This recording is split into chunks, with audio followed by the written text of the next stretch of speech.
stats a lot of times are misleading. We've matched up with two teams that we should have had good numbers against that we did.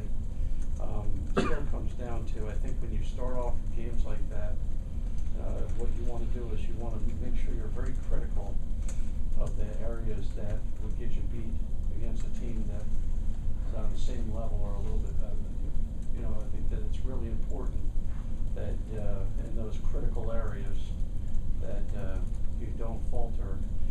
For example, last week when the first guys were in there, they had 5 third down situations. 5. So they ended up going 3 for 5 on third down when the first guys were in there.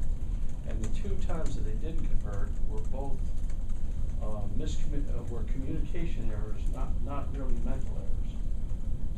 So instead of potentially being 5 for 5, on third down conversion, you end up going 3 for 5.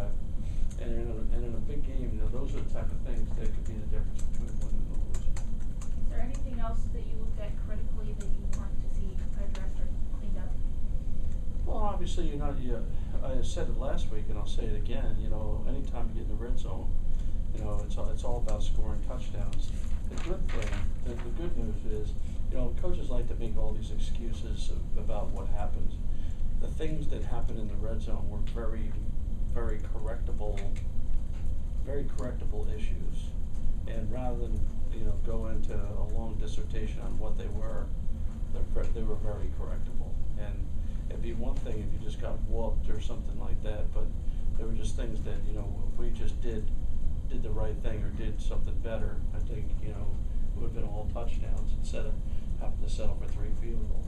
Can you tell us what was that? I can, but I won't.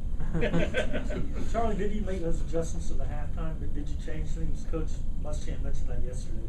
Yeah, when a couple guys got banged up, I told them that we were going to change modes.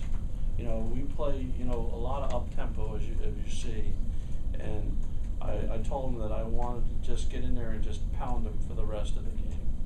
And I said it'll pay dividends down the road when you just want to be able to get to the line of scrimmage and say, we're running it, we're running it, we're running it, but we're running it anyway. And I think that's really, we threw 2 passes in the second half. And I thought that was good on our part to do it that way. But I think that when we went in, we're going to go huddle. We're not going to up the tempo, and we're just going to come out there and just run it again. I think that, like I said, that'll definitely pay dividends.